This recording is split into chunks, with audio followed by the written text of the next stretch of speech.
This is Cerebral Cinema. Movies of the mind.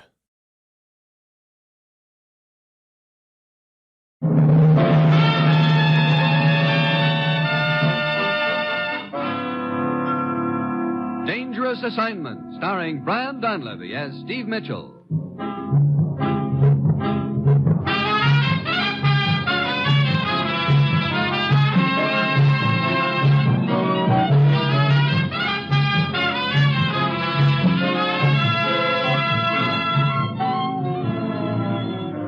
Yeah, danger is my assignment.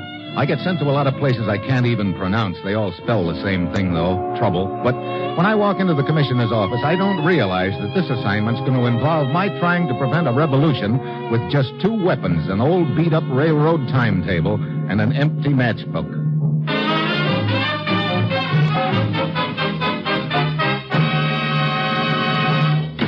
Morning, Commissioner. Ruth said you had an assignment for me. I do, Steve. You're flying to South America. Well, what do I do when I get there? I don't know. You don't? Hey, let me have that again. You heard me. I don't know. It's a very nasty mess. That's why I'm sending you. I don't know whether to take that as a compliment or not. Okay, what's the deal, Commissioner? Take a look at this map of South America, Steve. Yeah? See these two countries? Uh-huh. What about them? One of them's friendly to us. The other, well, not so friendly. And right now, they're accusing the friendly country of plotting against them with our aid. What? Now, look. Sure, it sounds crazy, but unfortunately, there seems to be some pretty damaging evidence in existence. What kind of evidence? Some letters supposedly written by General Avila, the president of the friendly country. Plans concerning this plot are discussed in those letters. Are they genuine? Well, that's one of the things you're going to find out. General Avila, of course, denies ever writing them, but officials of the other country who now have possession of the letters say they're genuine without a doubt. How'd this other country get their hands on these letters? Last night, President Avila's son-in-law was found in a town across the border, murdered. The letters were on his person. The theory is that he had double-crossed his father-in-law and was on his way to peddle the letters to this other country. Well, where do I fit in this charming little deal? Tomorrow morning, a meeting is scheduled in Sonoma, the capital of the friendly country. Uh-huh. Why hold a meeting? Why not publish the letters? The meeting is to determine whether or not the letters are genuine. Representatives from both countries will be there. Now, Steve, the whole situation is very explosive. Get down to Sonoma. Work with Colonel Peralta of the military there and try to get to the bottom of this whole mess. And above all, see that our name is cleared. Well, that's it. You've got your assignment. Good luck.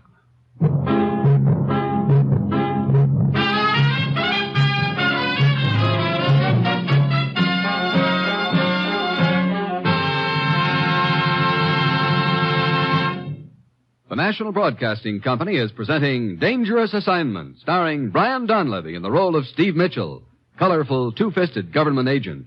At all those places of the world where danger and intrigue walk hand in hand, there you will find Steve Mitchell on another Dangerous Assignment.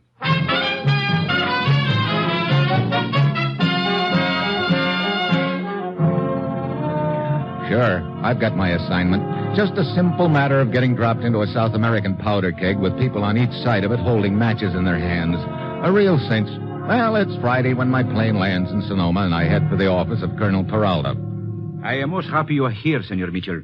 And I trust that working together, we will be able to clear both my country's name and yours in this unfortunate situation. Look, as I get it, the country across the border from here claims to have in their possession some letters written by your president, General Avila. Si, senor. They also claim that in these letters is evidence of a plot against them, a plot involving the support of your country. Yeah? Have you seen these letters? No, senor. They are in the custody of Senor Barrero, the representative from the other country. Do you think your president actually wrote them? Oh, I cannot bring myself to believe it, senor. General Avila is an old man in a wheelchair. What designs could he have on another country, particularly a country which is more powerful than we are? I don't know. Senor Mitchell, as second in command of my government, this places a heavy responsibility on me. I must either accept the proof or accept the consequences. Well, I guess the first step is to get a look at these letters, Colonel. Si, senor. And that we will be able to do shortly. The meeting will take place in 1 hour at the villa of Baron Ludwig. Who's Baron Ludwig? An ex-German nobleman who has been living in this country for several years. How does he figure in this deal? Oh, because of his interest in diplomacy and international relations, he has been selected as, what you might call a referee in this dispute. Come, we will drive to his villa. Okay.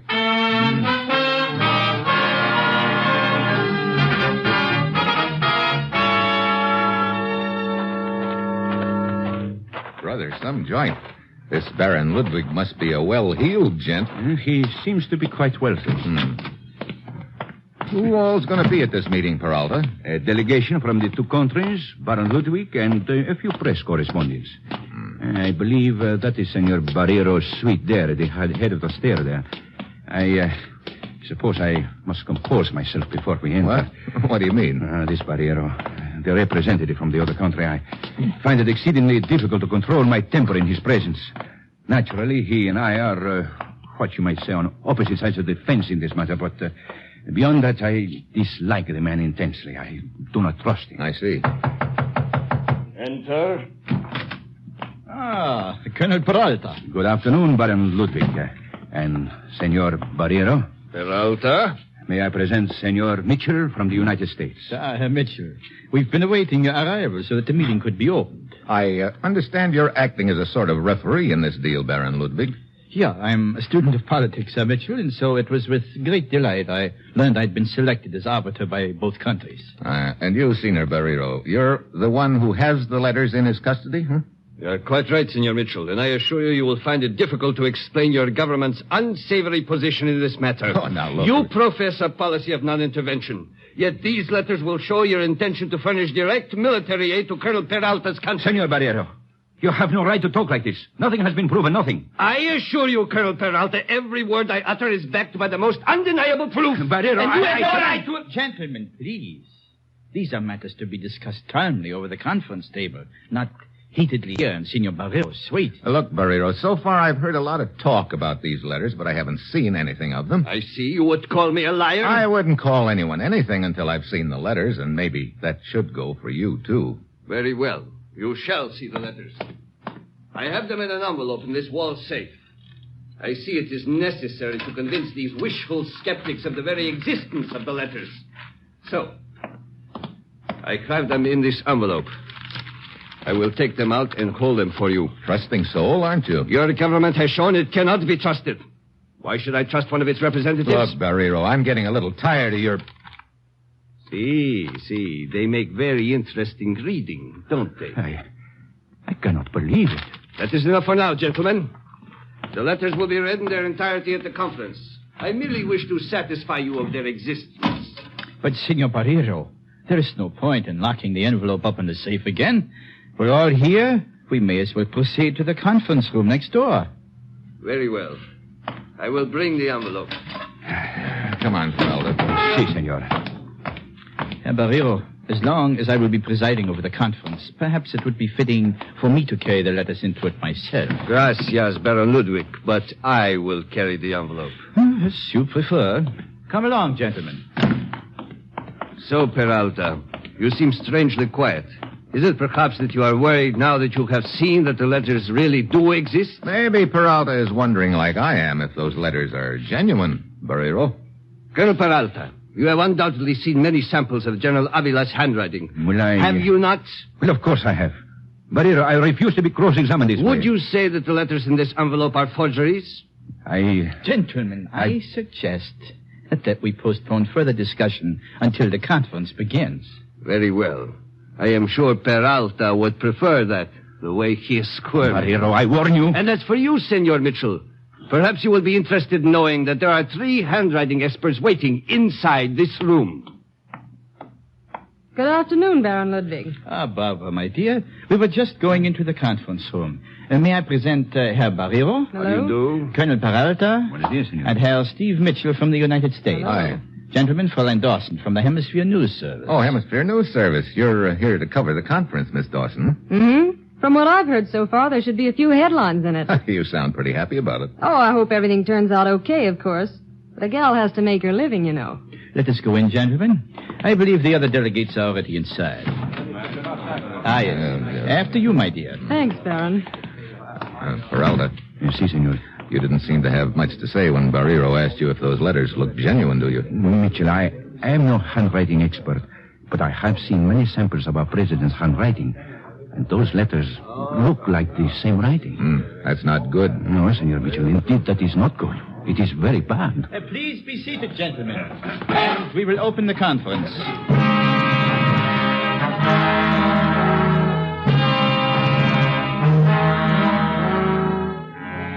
We sit down at a large round table, all except Colonel Peralta, who remains standing. Barrero is in Baron Ludwig's left, and a couple of other delegates, Barbara Dawson, the newspaper correspondent, and myself. As Ludwig goes through the opening formalities, Barrero opens the envelope and glances inside. Peralta, who's standing behind him, cranes his neck over Barrero's shoulder, then gives me that sick look again. Barrero closes the envelope and places it beside him on the table as Ludwig motions for him to speak. I shall make my remarks brief.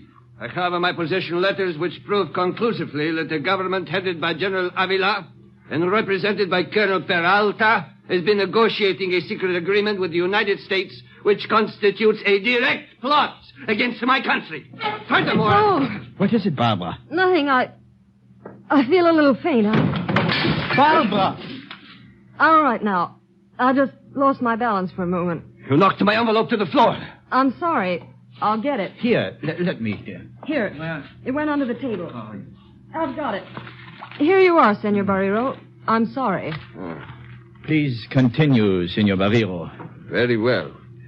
As I was saying... I demand that this meeting be stopped. It is an insult to my father. What is the meaning of this, Senora Margarita? Oh. Who is she, Peralta? General Avila's daughter. Let go of me. Senora, please now. Watch out the table! Senora Margarita, you will do your father the most good by returning to the palace at once. Oh, but Colonel Peralta, this This meeting... meeting is necessary and in order, Senora. I beg of you, return to the palace. Very well, Colonel. You would let me know the outcome. At once. Come, Senora. I'm afraid this outburst did not do our cause any good, Mitchell. No. Now, gentlemen, I believe we may continue. Baron Ludwig, I do not feel it too much to ask that this conference be spared from further interruptions of this nature. I trust we will. Please continue with your remarks, Senor Barrero. Very well. As you know, the letters in this envelope before me were found on the body of General Avila's son-in-law, the late husband of the young senora who burst in here so dramatically a moment ago. Our theory is that... Look, Barrero, suppose we get down off that theory cloud and start. Oh, yes. You wish facts, Senor Mitchell. Very well. First, I will show these letters to the handwriting experts. Then Barrero, what is the matter? It is not possible. What's not possible? The envelope, it is empty. The letters have disappeared.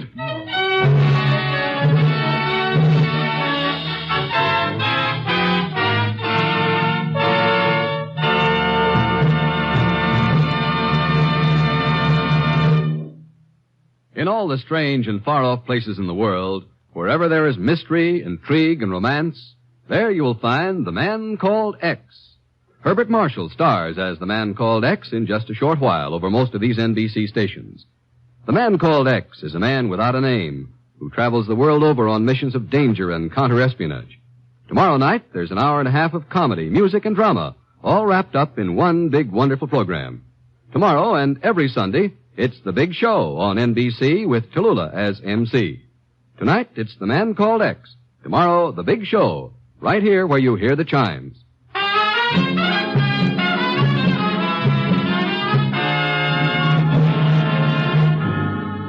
And now, back to Dangerous Assignment and Steve Mitchell.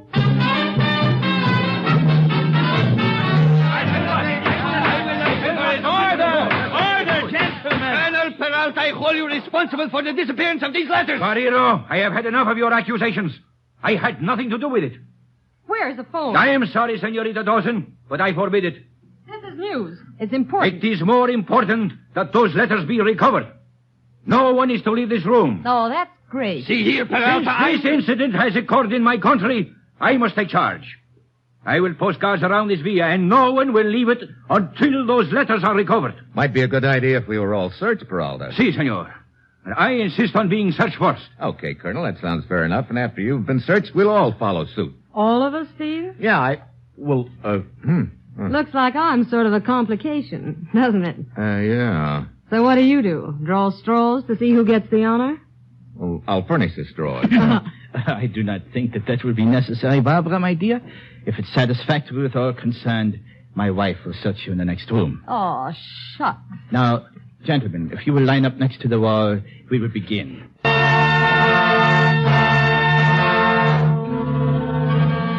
So every everybody gets frisked, but the letters aren't on anybody. Pretty soon, Barbara and Ludwig's wife comes back in the room, and Ludwig's wife reports no letters on Barbara.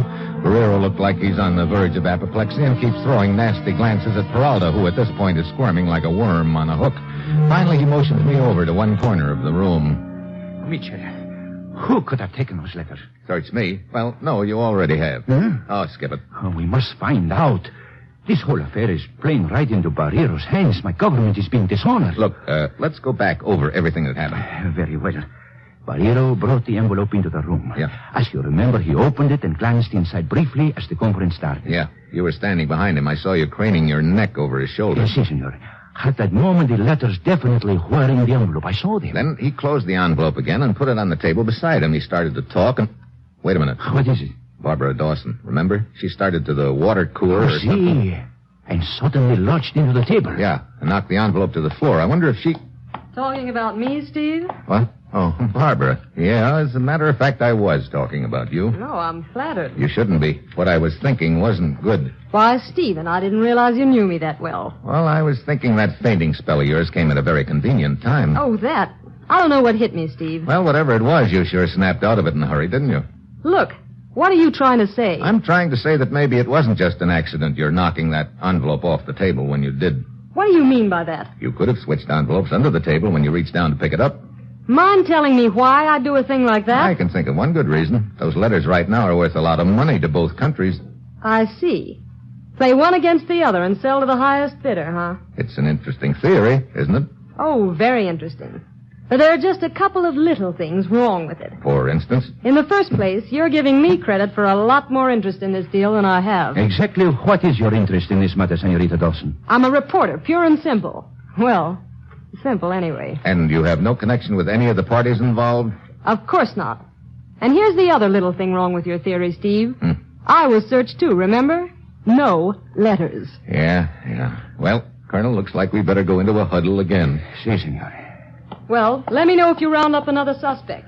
I'm still looking for a headline. Mitchell. You're probably thinking the same thing I am, Colonel Peralta. What do you mean? I can tell by your face you just remembered another incident that took place in this room before the letters turned up. Why, Now, wait a minute. General Avala's daughter came bouncing into the room. Oh, but surely, Senorita, Margarita is not... She could have staged the whole deal to give her an opportunity to switch envelopes. Oh, Senor Mitchell, you must realize I cannot go to the palace and make such an accusation. You don't have to go, I will. Just write me out a pass to get through your guards.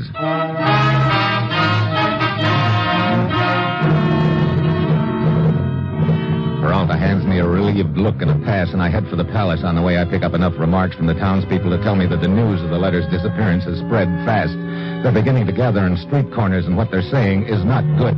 I show my pass to a guard, and he takes me to Senora Margarita's suite on the second floor. What do you wish, Senor Mitchell? The letters have disappeared, Senora. What? That surprise you? But of course. Why shouldn't it surprise me? I was sort of wondering if you're the one who took them. Senor, you're joking. Pretty bum joke. Look, I know you want to help your father, to shield him if you can, but... Shield him? I don't have to shield him. He's innocent. He never wrote those letters, I'm sure of it. Oh, is that what he said? My father would consider it beneath his dignity to say anything about it. I see. It is true that he is not well liked by the other country. He has more than once refused to cooperate with them. But it is always in the interest of freedom for his people that he did so. Look, I'm afraid this is all a little beside the point right now. Those letters are still missing. But I did not take them... Wasn't it your husband on whose body the letters were found in the first place? See, it was. But I think somebody placed those letters on my husband's body after they had killed him. Oh? My husband was a good man. Weak? See, the kind of weakness that led him to such people as that woman... That Senorita Dawson. But Wait a minute. You mean Barbara Dawson, the press correspondent? I do not wish to speak further of it, Senor. These are private matters. I see. You have said I would like to help my father. And you're right. There is nothing I would not do to help him. But do you not see that if I had taken those letters, I would be hurting him far more than helping him? Yeah, I see that perfectly, Senora. I just want to be sure that you see it, too. You must believe me. I do. Okay. I guess that convinces me. It also leaves me right where I started, in the middle of nowhere, but you have given me one lead, and a pretty interesting one at that. I think I better follow it up.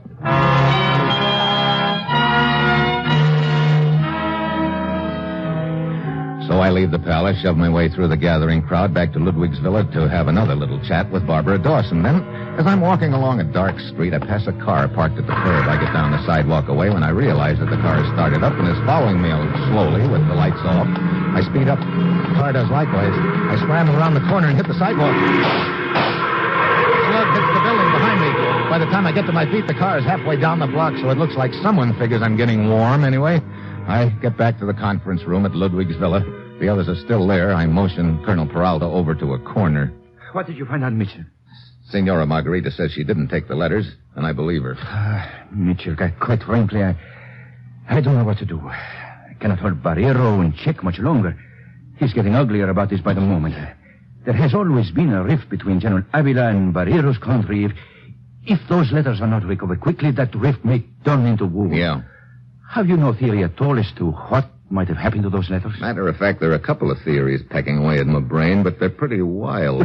Tell me what they are. Perhaps they are not as wild as you think. Well, one of them we'll let ride for the moment. But the other? Barbara, Huh? would you come here a moment? Sure, Steve. Not another suspect, Steve. Yep. You again. What?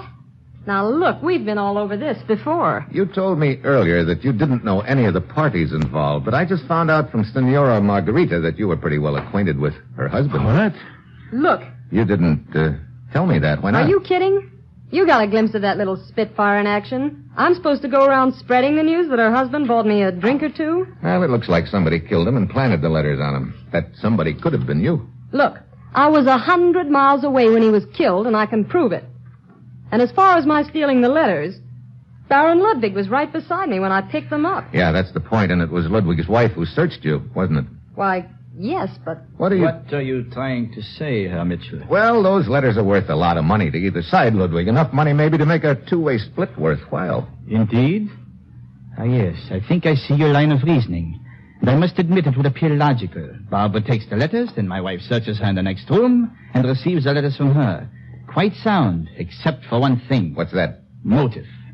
I've never had an active interest in the affairs of these two countries. And as to the money involved, I'll be glad to show you my bank book, Herr Mitchell. Then I think you will see that any amount I could realize from the letters would be, as you might say, but a drop in the bucket. Okay. So the letters come into this room, then they disappear, and they're not on you or me or Barbara or Peralta or Barrero, so I suppose a little bird flew in the window and carried them out. Either that or... Peralta! What is it, Sergeant? There is trouble at the palace. Trouble? What trouble? An angry crowd has gathered outside. They are shouting that General Avila and the United States are dragging them into war, and they are throwing rocks at the window. I must get there immediately and safeguard the president. I will see you later, Mitchell. Okay. Peralta! Where's he going? To the palace, Barrero. There's trouble there. Gentlemen, this whole affair has dragged on long enough. I can wait no longer. I must make full representation to my government of the entire matter. Oh, let's get this thing settled one way or another so we can go home. I'm sick of this joint. No sicker than I am, Barbara. Got a cigarette, Steve? Sure. Here's a match. Your matchbook's empty. Oh, yeah. Wait. I think I got another one. Yep, right here in the same pocket.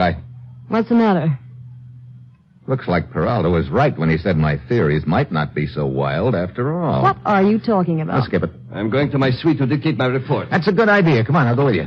Let me assure you I do not need your help, Mitchell. Come on, outside. Mitchell, what is the meaning of this? I've got to talk to you, Barrero, and your suite is a good place. Talk to me. What about? The time for talk is past. Here we are. Mitchell, will you be good enough to explain what this is all about? Sure. You see, I'm like you are, Barrero. I don't trust any of the others. Quite flattering that you should select me to trust, particularly when I do not trust you. But I still do not understand what you have... I've got an important piece of evidence in my pocket, evidence that'll unravel this whole deal. I want you to lock it up in your safe for me. Evidence? What is this evidence? Here, lock it up right away. Why, this is only a railroad timetable. I know, but there's a code in it. Code? Believe me, I know what I'm talking about, Barrero. It's got to be locked up. But... very well. I still do not understand this, Mitchell. It doesn't matter whether you do or not at this point, Barrero. There. The safe is open, Mitchell. And in it, a gun. That doesn't surprise me. Get back! You can't shoot with a wrist lock on you. Drop it or I'll break your arm. No, I drop it. I will not.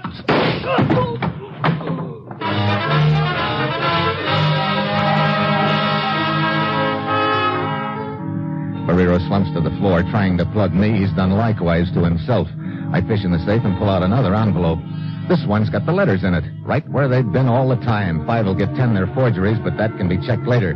Right now, I've got to get to the palace before the mob gets General Avila.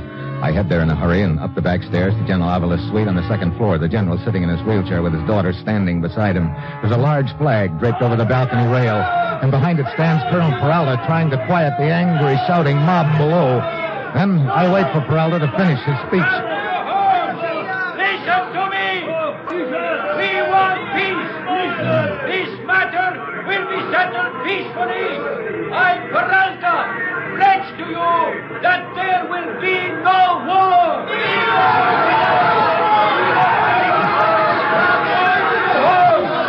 Everything will be settled! Go to your home! That was quite a speech, Peralta. Oh, Mitchell. Well, I did what I could. General, I'm afraid the feeling against you is quite intense. I feel it necessary to ask for an order giving me control of the militia. For some reason, the people seem to be looking to me to preserve order and peace. Does that surprise you, Peralta? Huh? Isn't that just the way you and Barrero planned it? Mitchell, what are you saying? I'm saying that this whole deal with the letters was rigged between you and Barrero's outfit as an excuse for you to stage a coup and take over the government. No, that is a with lie. the support of the people who would figure you were saving them from war. Peralta, traitor. General, do not listen to Mitchell. He is insane. Am I? The whole deal depended on our believing those letters actually came into the conference room. You said you saw them when Barrero opened the envelope. You lied. No, I did not. The letters were in the safe all along. That was an empty envelope Barrero took out of the safe. Just like the empty matchbook I took out of my pocket. I tell you that... Great time to be without a gun, isn't it? I have a knife. You had a knife. He's going out into the balcony. Do not let him get away. Don't worry. My bare hands are enough for you, Mitchell. Try one of mine. Flag! Brother, right over the rail. Senor Mitchell, you are all right.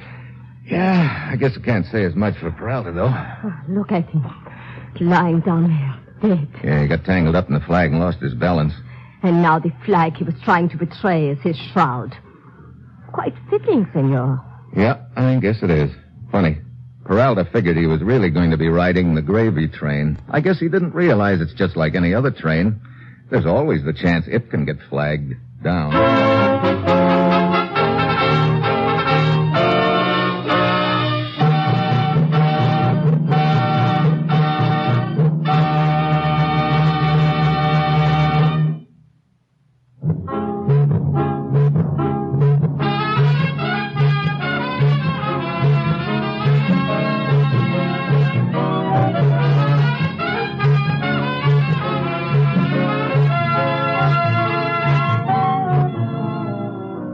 Dangerous Assignment, starring Brian Donlevy as Steve Mitchell, is written by Bob Reif and Adrian Jandot, with music by Robert Armbruster, and is produced and directed by Bill Karn. Be with us next week at this time when Brian Donlevy, starring in the role of Steve Mitchell, will embark on another Dangerous Assignment.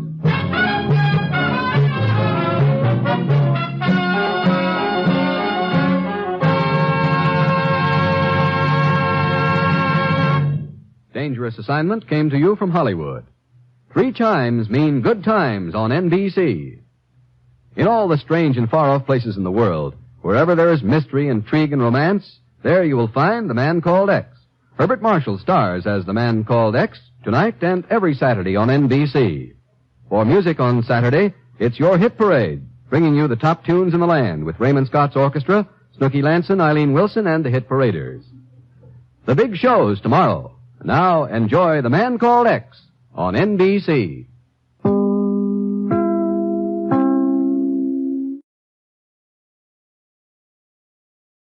This is Cerebral Cinema.